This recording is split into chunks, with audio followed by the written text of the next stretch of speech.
Welcome everybody to the Real Dealz podcast, one of the top-ranked real estate investing podcasts for the last 7 years. This is the place to be for investing strategies you can actually use, expert interviews, and of course, some good old-fashioned entertainment. Now, here's your host for the show, Elliot, the REI guy, Smith.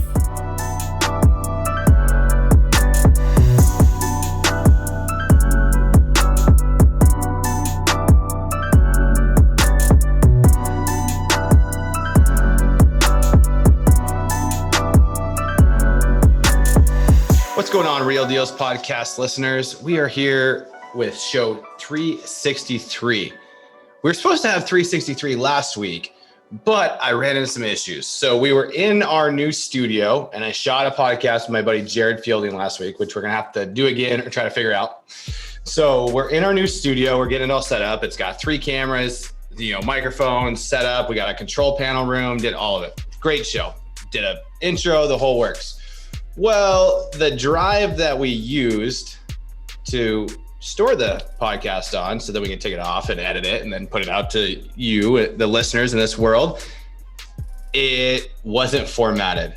So we tried to format it and it says that there's something on there for 220 gigs or megabytes, but we can't get it off. So we were not able to release that show last week. So this will be 363 this week. I'm going to try to get that back off that drive. If any of you out there in listener land know anything about that, please let me know and we will try to get that off and then we can release it in a following week. So today I have an episode that was very spontaneous and pretty freaking excited about. So I hear all the time, you go on this BP and Cole's one of these guys, but you got these 18 to 24-year-old guys that are out there and they're crushing in wholesaling or real estate. And everybody's like, you're so great. You're doing all this stuff. And there's not taking anything away from them. But the one thing we don't have and has not seen a ton is 18-year-old girls out there doing real estate and investing. So off of Cole's podcast that he did on Bigger Pockets last month, there was a girl, Isabel, and she signed up to talk to us about using our call center. So we get on the call and I look at her and I'm like, you look very young. And she's 18. She's a freshman in college. She plays basketball at her college up in New York. And she grew up in New Jersey or Brooklyn. She went to Brooklyn. She's investing in New Jersey. And she's very new. She's been doing it for about 4 months, but she's already got 2 deals. And she had 4plex that she tied up, which we actually kind of got into because I didn't know a ton about it going into it and ended up doing some coaching on that. But she made $12,000 on her first wholesale fee and $20,000 on her second. And she's this nice 18-year-old girl, very cute, very personable, got that New Jersey accent, and I'm going to help her. So you're going to see a lot more of her on the show. I'm going to work with her, but we did a 50-minute show talking about who she was, how she grew up, how she got into real estate, and why she's enjoying it, what her plans are for the future. And I can't say enough good things about this girl. So when I met her on Monday, we were talking, I'm like, okay, you need to go do driving for dollars. The same thing I talked about to everybody on the show. Go driving for dollars, get 3,000 to 4,000, go make phone calls, and then, you'll buy a house that way. It might take some time, but you gotta go do it. So first day, she had to go get all this stuff for the podcast.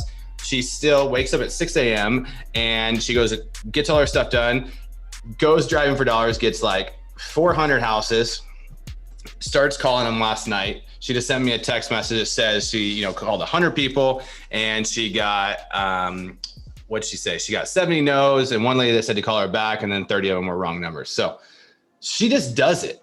And I think that's one of the things that's missing in this day and age is people are always like, oh, I wish I had this. I wish I had that. I will wish these good things happen to me. She's out there making it happen, just learning on the go and going out there and taking action. So freaking excited about meeting her and hopefully being able to help her in some way and show this and emphasize and show to the world that people can do this if you just try hard enough. This is a male-dominated industry. but she's going to go out there and she's going to make a difference. And this girl is going to crush it. She has high work ethic. She just takes action and she learns along the way. And if somebody gives her feedback and advice, she goes out and does it. So really inspiring show. I'm inspired, 100% inspired by her. I'm excited to help her. So anyway, that's what we got going for the show today. For me this week, I got COVID, which sucks because I was supposed to be going today to Pebble Beach to go on a bucket list golf trip with some buddies. And I took a test on Monday, took a test on Tuesday. They were both negative. Went and took a test this morning. That one came back positive. And so here I am locked in my office. Now we're going to be on quarantine for 14 days. But the hindsight, the good thing is I'm going to be able to put out a lot of content.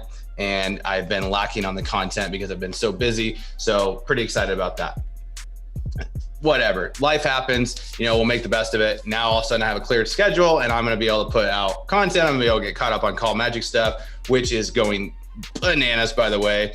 And very happy with that. So we are still going on our 24 unit and should have our inspection. We had our inspection. We should have our appraisal and our Freddie Fannie inspection on Monday with the engineer and all that stuff next week. We went and walked, if you follow me on Instagram, we went and walked our property that we're tearing down, that we're closing on tomorrow for $140,000 that we're going to put a 13 unit on. And so that thing was peach of a property. There's about 12 cats. So if anybody's in the Tri-Cities area and wants a cat, there's all these stray cats running around.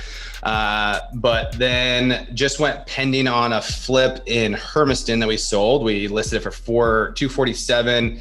6 offers, went pending at $260. So that should be a good deal. Not as good as we thought when we bought it because we made a mistake on our rehab costs. The lesson learned there. I asked my contractor to go walk the property when I was out of town, drove 30 minutes to the property. And I called them when we were, we agreed it was like a 10 to 15K remodel. And then I called him when we first started and I'm like, okay, how much are you at on the remodel now? She got into it, he's like 30. And I'm like, 30? What do you mean 30? Like when you went there, you said it was 10 to 15K. He's like, well, I never went inside.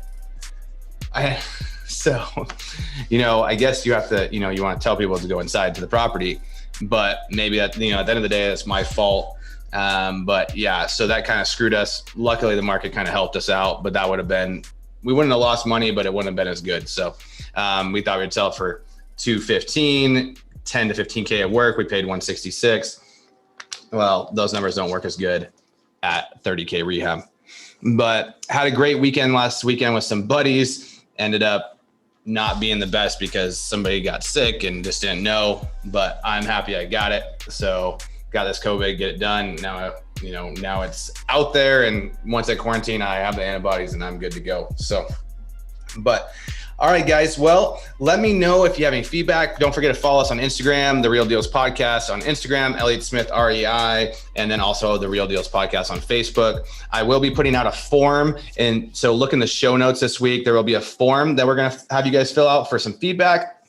And really what that is going to be is I'm really excited about this. I'm going to put a simple form out there. You guys can give some feedback, some things like that. But we are going to randomly select one person that I will take into the show. We're going to do a podcast interview, which is going to be a coaching call podcast. You'll have to send me in some of your seller calls. I will do seller calls, break down your seller call, give you feedback, and then do a coaching call. So out of the people that fill out the form, that will be in the show notes below. You fill out the form, there's a couple questions in there, and we will randomly select one person that will get to come on the show and do a live coaching call and also get some feedback on their seller calls that they have. And then we can hopefully put them in the right direction. So anyway, we're not selling you anything on that, and there's nothing else you have to do. If you could follow me on Instagram, that would be fantastic. But really, we just want to get some feedback of the show, what you guys think is going right, what you think we could do better, and then go from there. So, and I think it'd be awesome to bring a guest on the show and do that coaching call. So that'll be in the show notes again.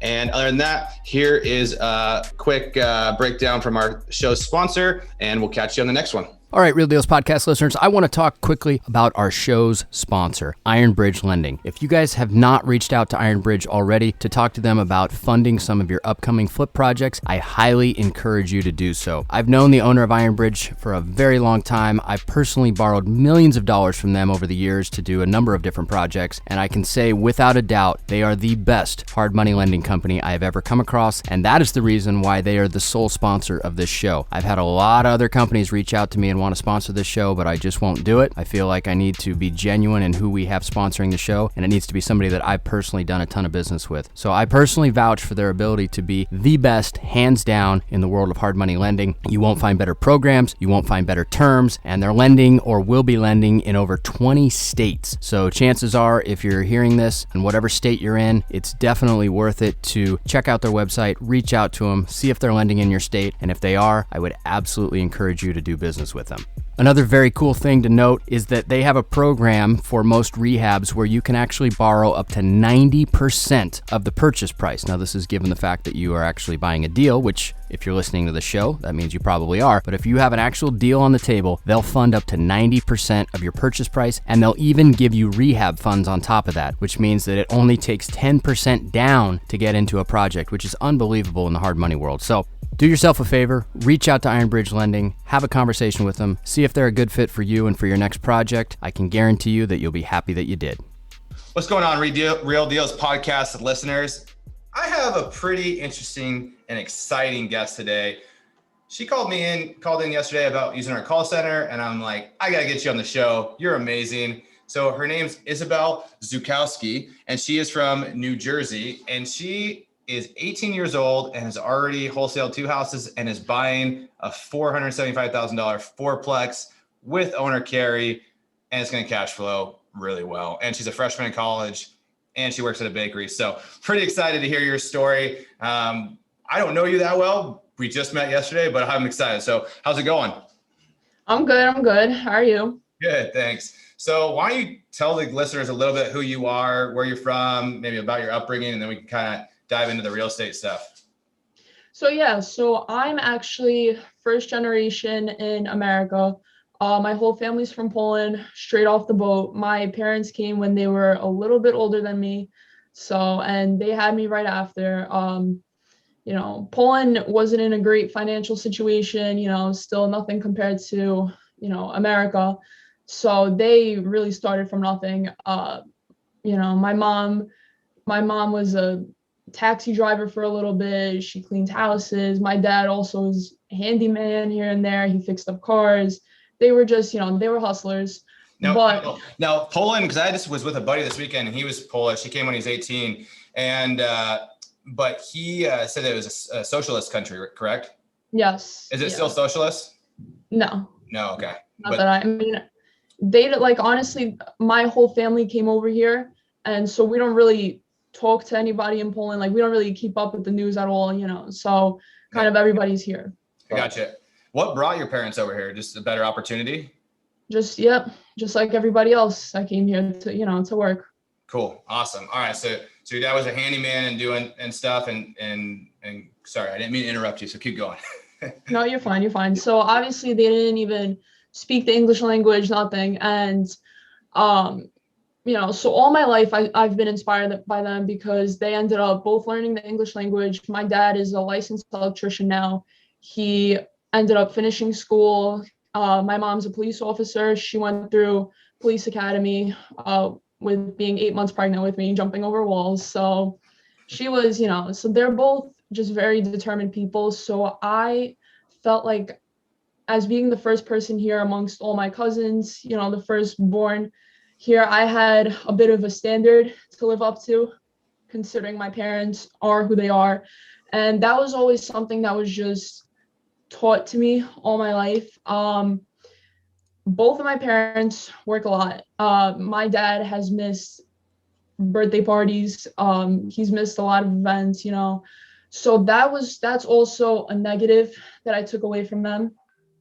And that kind of builds why I want to, for my future family, to have more of a flexible job where I don't have to miss events, but still be comfortable. Gotcha. Is your mom still a police officer then? Yes. Nice.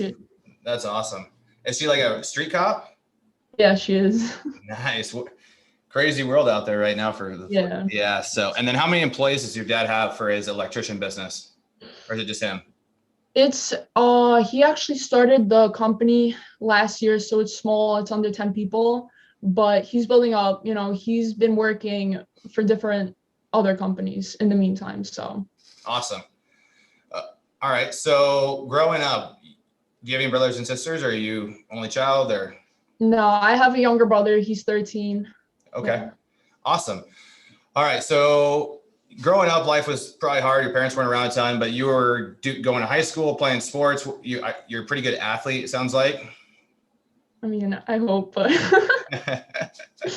but yeah, no, my parents, even though they always made ends meet, my brother's name is Thomas. Me and Thomas always had anything we wanted, needed, they tried to make the best. They're really great parents. So they always put us in any type of sports. I was in soccer, karate, softball, basketball, I swim, I did everything, drama, any type of club. So yeah, so since a young age, I tried every sport. I was always a very curious person. That's like a big part of my personality. Like I'm very outgoing. I love traveling, and just I'm an extrovert too. So that's a big part of it. But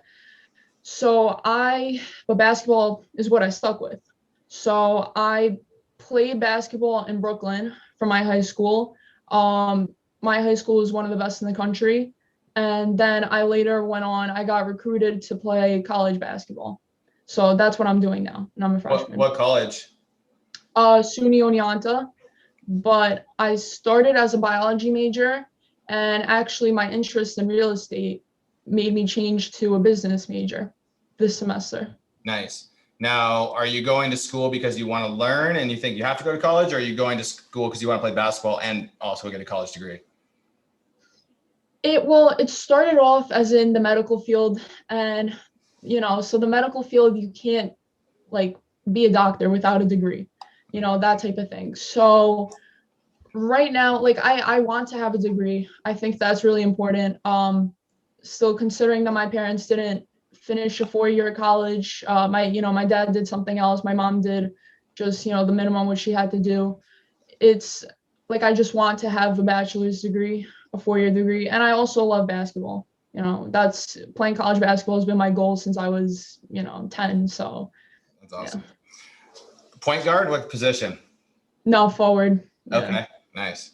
How many points do you drop a game? I mean, depends, but I look at double digits sometimes. But nice. All right, Cole, the guy that you heard on the BP podcast, is which got you to reach out. He was a really good basketball player. He played in high school, and then he played walk-on D2 school.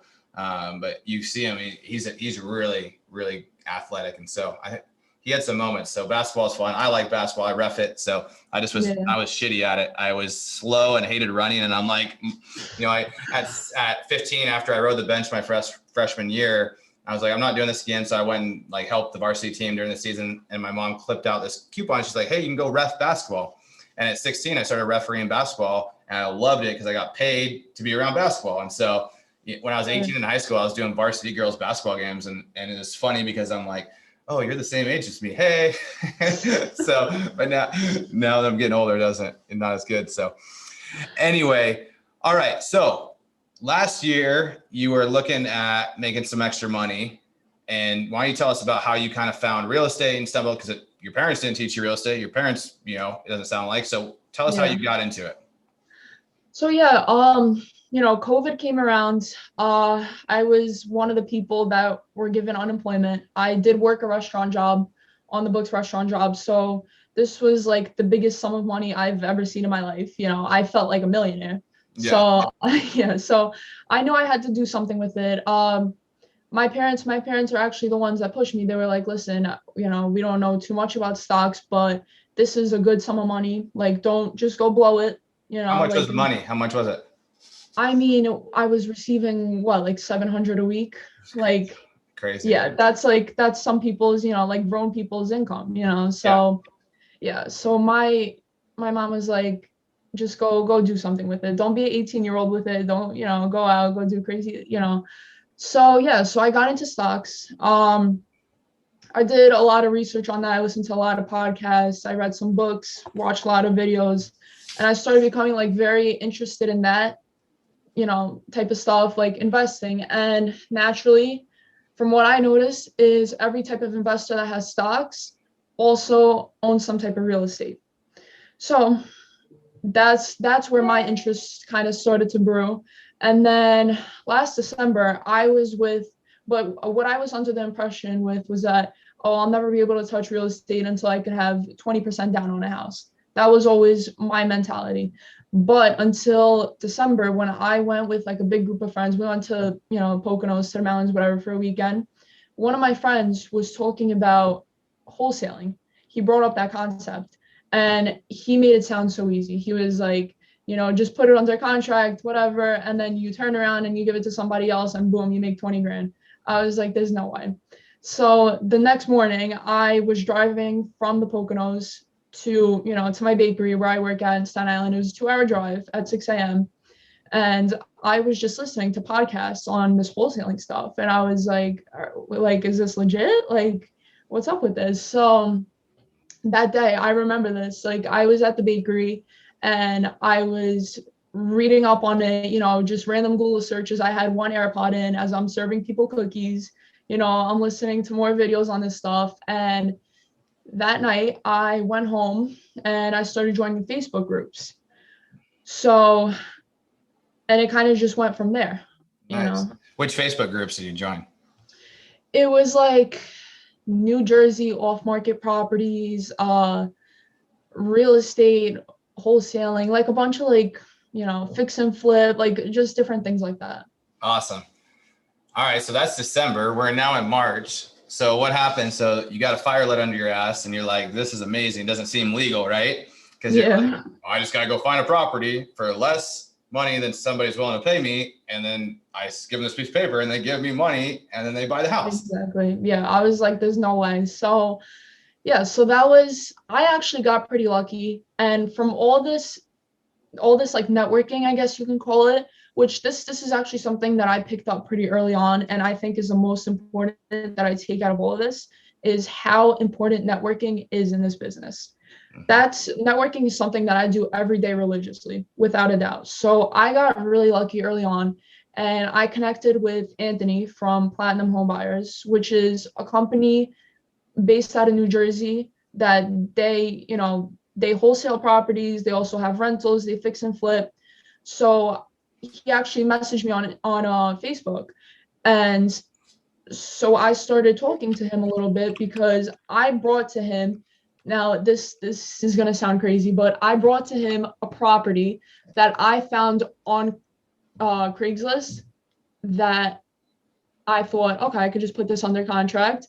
And it was already being wholesaled by somebody else. Like I was literally trying to sell this guy property that was already like a daisy chain. Like now I'm realizing like how stupid I was, you know, but he like still like put up with it almost like he kind of just, he's been there this whole way. Like he kind of took me under his wing and like has answered any stupid question that I had for him. Like looking back at it, I really had some dumb questions, but well, you're going to have a lot more moving forward because you're only, know, so that's just the name. I ask stupid questions all the time. Like there really is no stupid question. Like, but then, it's people that don't ask questions are the people that are still going to sit there and be like, I'm still researching. Right. But you actually went out and did it and figured like, I'm going to ask questions along the way while actually putting some effort and taking some action. Right. Right. Exactly. So, and from there, I just made it such a point. I have this thing where I reach out to 10 real estate agents a day, right? So I wake up, I have a set routine and texting 10 real estate agents and telling them, it's a quick text, good morning, my name is Isabel, local investor, blah, blah, hope all is well, and I just say, I kind of just introduce myself. If any distressed properties come your way, I would love to work something out if we could work together in the future. And just like that, because you really never know who has what. Exactly. So, and since then, I have reached out to a bunch of lenders, attorneys, different like investors that I find in Facebook groups, just anybody that I could get on the phone, I talk to, because you never know. You save their contact and you never know when you're going to need them in the future or when they're going to like you, you know? So have you got a deal from an agent?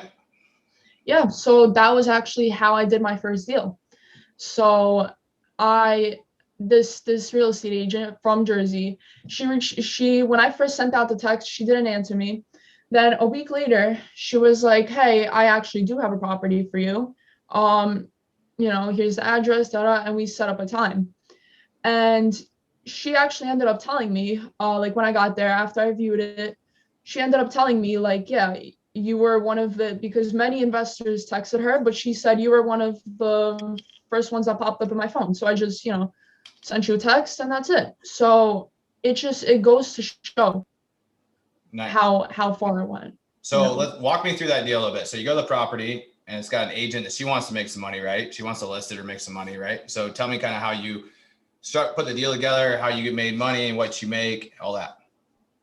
Yeah. So actually this agent, she was, I guess, like friends with the investor, and the investor, he was just an older guy. He wanted to just retire. He's had a bunch of properties that he was just collecting rent from, and he said that like, I'm done, I'm tired, whatever. So I went over there, I did a walkthrough, of course, I took a bunch of pictures. And then later that day, well, I spoke to Anthony, like, what do you think I should put it under? And later that day, maybe even like 2 hours later, I texted her with an offer. After some negotiating, we came down at 150. Okay. And so then I asked her, I was like, what's your referral fee? Because of course I'm expecting to pay something. And she said, "No, don't worry about it. It was just a favor for a friend." So I was like, okay, all right. Nice. Awesome. What was your first offer? What did you offer him first? I first offered him 140 and he was asking 165. Okay. All right. So 150. Then, so Anthony, the guy you were working with, did he buy it? Did you guys wholesale it together? How do you work that? How did you get rid of it? So the way that it works is that I had it under contract under my LLC, which I forgot to mention that I opened that up in January. I opened up my bank account, everything, whatever, on my own. I made all the phone calls. And so I put the contract under my LLC. And the way that the split works is I get 70%, he gets 30. Nice. So yeah, so it's pretty good. And then he has a very extensive list of cash buyers. And he went ahead and sent it out to them. I went back, I set up a lockbox, and people viewed it, and I eventually got an offer at 167,500. Nice. So, nice work. Like and everything closed, everything went smooth. That's right. Yep. Nice. Did you ever send the agent anything, even though she didn't want anything? I mean, no, but send her a gift basket. She'll never forget you. Send her a nice gift basket. Yeah, no, you're right. It's probably just people say that all the time, but one thing, she said it, so you're not anything wrong, but just know that, like you said, it's all about relationships, right? So you were the first one that popped up in her phone, but if you send her a gift basket or something nice of value that she doesn't, she didn't want money, but send her something really nice, like maybe $500 or $1,000 of value, then it doesn't matter who pops up on her phone because she's going to call you, right? Yeah. If that happens again. And so this guy also has more than one property, right? So yeah, right, exactly. So then I started asking about the other ones naturally, because another thing that I learned is birds flock together. Yep.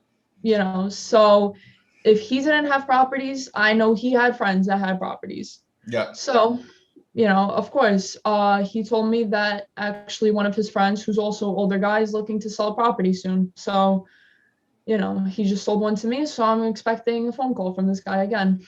Nice. That's awesome. All right. So that's your first one. And so you started in December. When did this one close? This one closed. So I put it under contract beginning of February and it closed beginning of March. Nice. So you just got, all right. So then you did another one as well. Yeah. Okay. So that one you made because you split. So you probably made like 12 grand because you gave him 30%. So you made like 12 grand. And now you got another one that you did as well, right? Yes. Yeah. So So the other one that I have was for, this was also from an agent, but this one was a bigger house and it was in Newark, which is closer to me. But the way that it was, this was different because the agent was going to list it for this guy, Okay. but they hadn't yet. So they kind of came to me. I don't actually know how they found me, to be quite honest. They contacted me and they were like, listen, we found you off of Zillow. I was like, how? Like, I don't know, whatever. So That's right. yeah, it was whatever. I thought it was one of those like spam calls, how there's a bunch of like different agents calling you, whatever. So again, I went to the walkthrough and it was a similar type of situation. And that ended up also in a pretty nice spread. Nice. Which you made 20, right? Yeah. Dude, killing it. So you're 3 months in and you made $32,000 and you just didn't really put much capital behind it because you're just using texting and you got an LLC and did some of that stuff, but like you haven't put much money into this. So you're net positive. What would it take you? How many months would it take you to work at the bakery to make $32,000? I think the rest of my life. Good for you. Awesome. All right. So what do you think has been the challenges that you faced as an 18-year-old, girl? I mean, woman. I mean, what has been hard and what has been to your benefit? Yeah, I mean, so what's been hard is definitely being taken serious. When I showed up at the first house appointment, I know they were surprised. They didn't say anything, but they kind of just looked at me and they were like, oh, like you're young. And I have like my parents don't want me to go alone. So because you never know. Like I am. I agree. I wouldn't let you go alone. I wouldn't let Yeah, my wife exactly. go. I wouldn't let my wife go alone either, right? At the end of the day. Yeah. I don't like going alone sometimes. A lot of times I carry on appointments.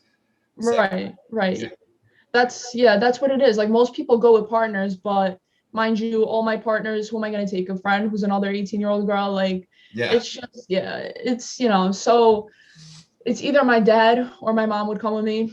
And I obviously resemble my parents. So everybody knew the situation. It was like, what? Like this young girl's coming with, so that's kind of just something that I've been personally trying to overcome, is because it's like a fear of mine that I'm not being taken serious despite like my knowledge, I guess. Like I feel like I work hard enough to get a certain type of experience and knowledge that like why shouldn't I be taken serious? Yeah, but I think, and guys, we're going to turn this into a little bit of a coaching show as well. And like, I'm going to give you feedback. I want to know all your stuff, but like, we're going to talk about this because as you guys have been listening to us, I'm trying to help guys that are starting out on the base level, but also giving information to people that have been doing it for a while. So when we started, I was like 26, and I had a baby face. I still have a baby face. That's why I have a beard though. It's because I didn't think people were going to take me serious. I look young,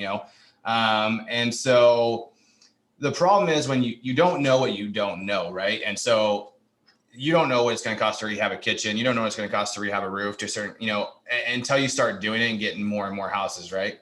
And so what I ended up doing, and you could do as well, to actually have them go with you, is I actually hire an inspector. So when I first started, like I would just wholesale to one guy, like I was his partner. I go find the deals and I wholesale. I basically go, hey, I got this property. Here's the photos. Here's the address. What would you pay for it? You say 180, and I try to go get it for less, right? And I try to make this, and I'd make the spread.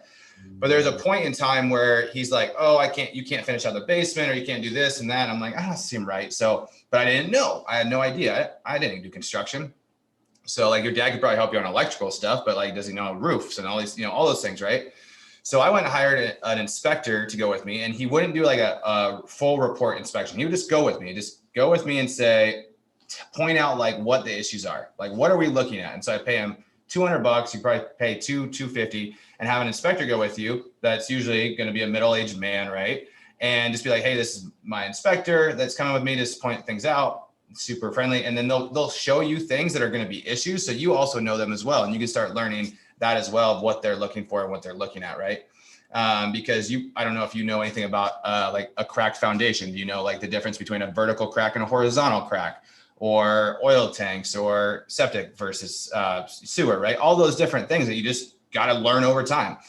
Mm-hmm. And so once you start learning more and having more knowledge, and you can start talking to the sellers, they'll think that you don't know what you're doing when you're walking up because you look young. But then as soon as you open your mouth and start talking, all of it goes away. Right. To a certain extent. I mean, there's still people that just aren't going to respect, an 18-year-old girl or a 19-year-old girl or women in general, or vice versa, right? So absolutely, that would be a feedback that I would do, is go find a inspector that's got good ratings and see if he would do it. Yeah. But then, on the other side of things, there's also a lot of people that will give me respect. Like I was talking, actually the lender that I'm using for the 4-unit, he gives me like a tremendous amount of respect for like doing what I do at such a young age. Yep. He he's been helping me out a lot. Like I know he goes out of his way. Like you could just. Well, they want to see you succeed because they remember being an 18-year-old kid, and they're like, they're inspired because you're a unicorn, right? I mean, at the end of the day, that's what you are. You're a unicorn in this world of everybody's take, and they're just going to college to go have fun and get an experience. So people want to help. Same with me, right? Yesterday, what did I say in the first 5 minutes? I'm like, I want to help you, right? Yeah. I think this is awesome. And it's like, because you're doing it though. And I've always found that as well with like my partners, which are way older than me. People want to help young kids that are working and putting the effort in. Right. And that's what's important, in all this, because that builds relationships. And I know I wouldn't be able to do this without any of the help that I'm receiving from anybody. Nice. All right. So you just mentioned a 4-unit. So are you living it with your parents currently? Yes, I am. Nice. What do your parents think about $32,000 you just made? They didn't believe me at first. I'm like, I'm making $12,000. Like I told them the day of closing, I'm like, I swear I'm gonna have, like the first closing, I was like, I'm gonna have $12,000 in my bank account tonight. They're like, yeah, okay. And I sent them a screenshot when I was out, because I like the money came in my account when I was out, and I looked at it. I was like, oh my God. So I sent them a screenshot in a group chat, and they were like, come home right now. Like there's pesto. Like oh, that's so awesome. I bet they're proud of you. They are very proud. Yeah. All right. So you got that money. Are they gonna charge you rent? Are they gonna charge you more rent now? They crack jokes. They're like, you should start paying the bills, but yeah. All right. So you're buying a 4-unit. Why don't you walk through how that deal came about, and then we're gonna kind of talk a little bit more about it in depth. Yeah, so I posted on Facebook. I said, because I was reading the book No Money Down, the Bigger Pockets book by Brandon Turner. Yeah, that's right. Yep. On the show, we're interviewing him on the 8th. Everybody. Oh yeah? Yeah, so I was reading his book, and seller financing was one of the big big ideas in that book. So I posted on Facebook, and I was like, any seller financing deals, bring them my way, basically, something like that. So this guy, nobody really like answered me, but like this guy DM'd me, and he was like, hey, like I have a 4-unit, and I spoke to a seller, and she's interested in in seller financing. Nice. Yeah, so it's in Newark also. That seems to be like my little bubble where I like it the best. And it's the cash flow was really good. I did all the math, and I said to them, I said, if I could bring 75%, would you be able to finance 25%? Because that's the max that my lender was able to give me for a rental. That's just, that's what it is with the lender that I have the best relationship with. And they said, yeah, absolutely, whatever. So basically the purchase price is $470. Cut out there? Yeah, you're cutting out a little bit. All right, so okay. 1, 2, 3. Go. Start back the seller financing, the 25%. Okay, so yeah, so the seller financing is 25%. My lender is giving me 75, which is the max that they fund for rentals. And so what that comes out to be is the purchase price is 470. So my lender is giving me like 350 and some change, and they're giving me 120 and some change. Both at 5% for a 30-year, 30-year payment. The seller, I'm gonna have a balloon payment with, so my plan is to refinance. Okay. So, but without the refinance, my monthly cash flow is 2,100, and after the refinance, it should increase to 4,900. Okay, so you're you're paying 475, and you're doing 125 for the seller at 5%. Is it interest only or is it amortized? Oh, it's amortized. Okay. How long is your balloon? Yeah. How long is your balloon payment? Sorry, wait, I didn't hear that. It's not all written out yet, but I think it's 12 months. That's what me and my lender talked about. Okay. I'll try to get it a little bit longer. Yeah. Just because, so the way we're going right now, yeah, property. What do you think the property is worth? Like what you're paying 475, what do you think it's actually worth? I think it's worth right around there. And it's also a very, very up and booming area. I was there today. I was driving for Dealz for like 4 hours today, and I see like you told me yesterday. Yeah. And I saw literally those fixing and flipping everywhere. Gotcha. It was. So, okay. So are you banking on the refi? You're banking on the refi in 12 months that it's going to appreciate to 600. Is that what you're saying? Or you think 6.25? I mean, are you banking on appreciation, or how are you expecting to refi out and pay off the seller? Yeah, I am. I think it's going to appreciate. Okay.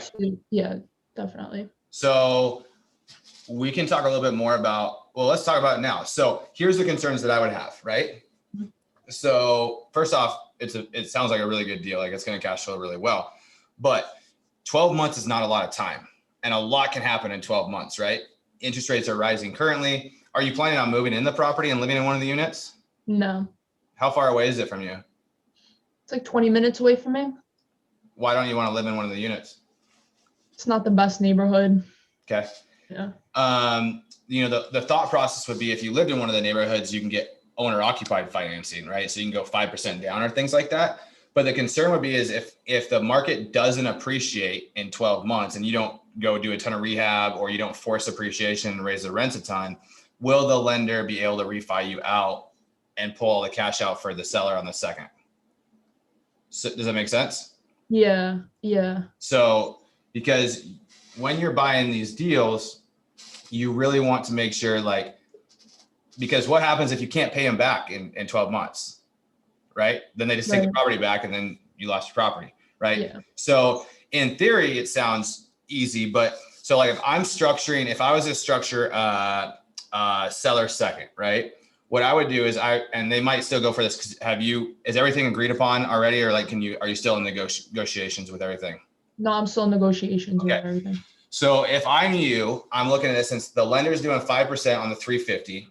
So I'm going to say, hey, Mr. Seller, when do you need this money? Do you need it in 12 months? And what if I was able to pay you interest only payment? So I up my cash flow a little bit, right? Because you're not on an amortized second in a year, you're not paying any principal down anyway, right? Yeah. So say I have $150,000 that I'm doing my second, and I want to go interest only payment. So I want to try to run that as a 3-year minimum and a 7-year maximum is kind of what I would want to do, right? That gives you enough time to get out of this, right? And have flexibility.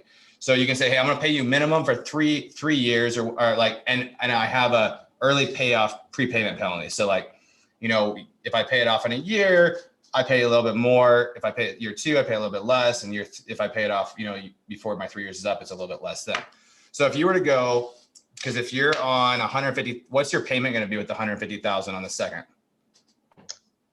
Hold on. Let me see. I have it on my phone. You mean to the seller? To the seller. To the seller, my payment is $640 a month. Is it amortized over 30 years? Yes. Okay. All right, so $640. So say, what if you were to go with the seller? Say I got 150,000. I paid you 0.0. I paid you 6% interest divided by 12. Maybe you pay them a little bit more a month, but it's an interest only payment and you extend the terms, right? So then they're not going out. Or even if you went 5% at 150 times 0.05, that's $7,500 a year divided by 12. That's still $625 a month, but then get it to go interest only out longer. So, and I'll give you an example. So we bought a rental 3 years ago and we tied it up for $100,000 or no, $92,000 and it needed about $15,000 in work. And so I had a private lender that we had just met and they really liked mailbox money, right? So they're older. They didn't need all the cash. Like, what are they going to go put the cash in anyway? So like so they wanted the mailbox money. So I went to my lender and said, hey, look, I'll pay you. We're buying this property. I need a loan. We're going to put like $10,000 in rehab, $15,000, and I need $100,000 and I want it to be interest only because I didn't want to amortize it. So I said, I'll borrow $100,000 at 6%. And so that math works out to times 0.06, $6,000 a year. So it's $500 a month. So I paid them $500 a month straight interest. And it was a 3-year minimum, a 7-year maximum. And you can float around with those things, but at least it gave me 7 years in case the world went to shit, right? Right. And that property fixed up was worth probably 165 at the time. So we actually just refied them out because the property went up to like 240 in value, and we just refied them out and we pulled out $105,000 rate and term refi, paid them off, and now we're at like a 2.75% interest, right? But we let the market take us up so we can be there. So now we have a ton of equity in that property, and now our payment's still really low. But you need to buy time, because the one thing that hurts most investors is they plan on appreciation, but they don't give themselves enough time for that to happen. Right. Because, mortgage rates have risen in the last 30, 45 days. We were getting loans for refis at, 2.6 to 3%. Now all of a sudden those are 3.25 to 3.7, right? So that brings people's buying power down. Then the lenders might get more strict, inflation hitting. Could it appreciate? Sure, but you're asking it to appreciate an extra 25% in 12 months. Does that make sense? Right. Yeah, that does make sense. So your goal is to this is great. And I think you'll have, at the end of the day, I think you'll probably make enough money with wholesale and then you just pay them off yourself. But you want to make sure you're in that position where you're not handcuffed to this property, right? Yeah, that makes sense. And that's like a big part of it also, what my parents are saying, they're, obviously I tell them the things that goes on, even though they support me. So go ahead. You're talking about them supporting you? Yeah. So even though they support me with anything that I do concerning real estate, like they never shut anything down. They're like, listen, you've been doing this for 5 months. Are you sure that a $500,000 property is what we're doing right now? So it's a little bit of that too, Yeah. So I think there's, you're in this euphoric time in the market, right? And you're like freaking excited. You're like, I'm going to go make my million. You're probably thinking in your head, I'm going to go make this money. I'm going to retire my parents and I'm going to try to build this portfolio. I'm going to help my parents that worked their ass off, came here with nothing, worked their ass off so I could have every opportunity that I ever wanted. And I'm going to go help them. But you can't help them if you put yourself in a bad spot, right? Right. Then all of a sudden it's going to be a more strain. So really, let's look at this, and we can talk about this offline as well, but let's look at what makes the deal work and make sure we're putting it. One thing my partner and I always say is don't force a deal. We never press, right? We never fudge our numbers to make a deal work.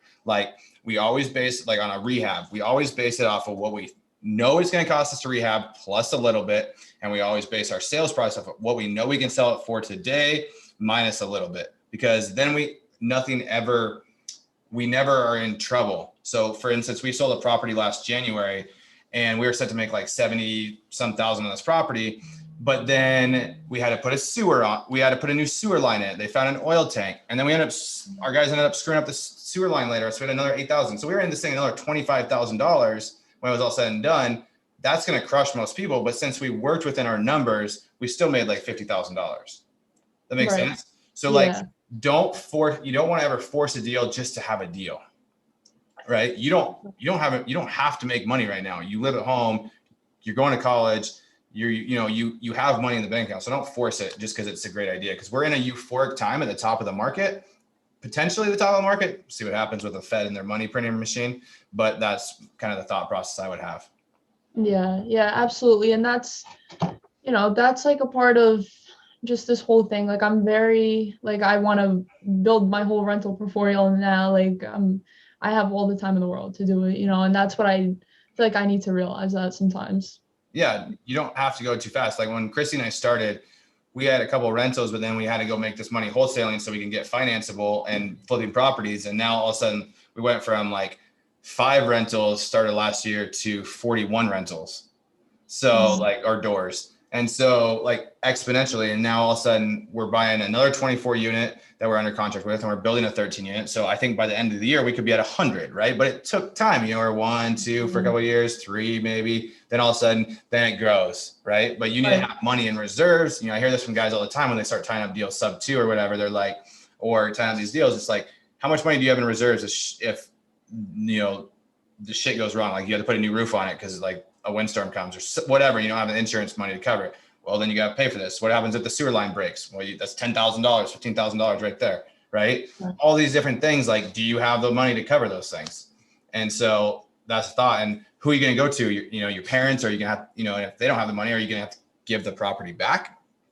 Right. So you just got to weigh the pros and the cons and be like, okay, worst case scenario, can I make it work?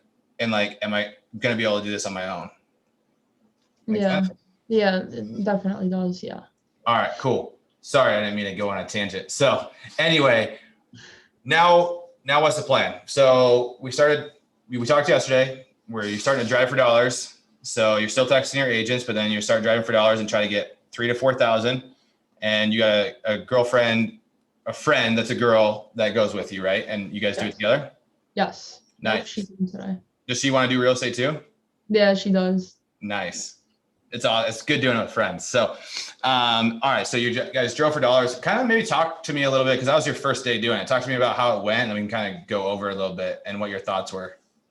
Yeah, I mean, it was great. I woke up today at 6:30 and I was printing out the map.